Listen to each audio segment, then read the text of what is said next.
Kung pinasok lang sana ng mas maaga si Qiambao kontra ang Taipei. Pero di bale, may chance pa rin tayo makapasok ng quarterfinals. Tara kwentuhan.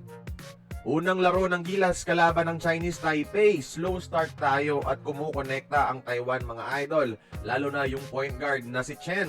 Buong first half may sagot ang Taiwan sa mga run natin. At yung Gilas other than Brownlee walang umi-score. At yung best prospect natin na si KQ, binangko lang noong first half. Third quarter na siya pinasok mga idol. At aggressive kagad itong si KQ. Pati sa depensa yung effort niya grabe. Pagdating ng fourth quarter, pinangunahan niya ang comeback attempt ng Gilas. 15 points lang naman ang ginawa ni Qiambao sa fourth quarter alone mga idol. For a total of 17 points, 60% shooting in 16 minutes sa buong laro. Nagiging threat din siya sa 3-point area. Second half na pinasok pero yung 3-point leader natin ay siya pa rin with 3 3-pointers made. I know, dapat natin pagkatiwalaan yung utak ni Coach Tim Cone.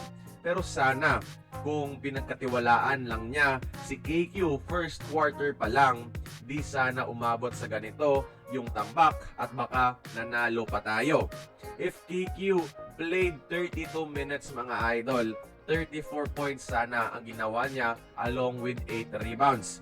There is a reason bakit nasa radar siya ng mga NBA Summer League teams. Sana wake up call ito na magtiwala na kay Qiambao moving forward sa tournament.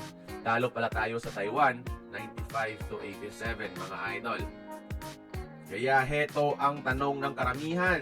May chance pa ba tayong makapasok ng playoffs? Kung matalo natin ang New Zealand at Iraq, matik na yan. Pero in the event na matalo pa rin tayo sa New Zealand, may chance pa rin naman mga idol. Sa rules ng Asia Cup, yung top teams lang for each group yung may sure spot sa quarterfinals.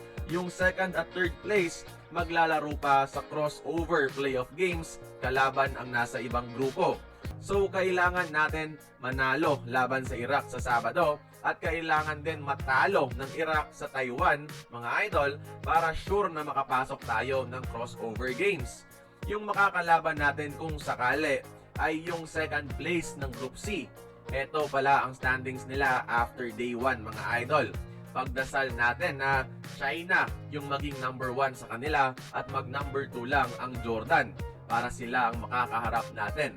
Tinalo na natin ang Jordan sa tune-up game sa score na 75-61 kaya malaki ang chance natin. Basta matalo lang muna ang Iraq. Huwag panghinaan ng loob mga idol ha. For sure may adjustment yan si Coach Tim Cone. Kaya kayo, tiwala pa rin ba kayo sa kakayahan ng Gilas ngayong tournament? Join the conversation, magkomento lamang sa ibaba.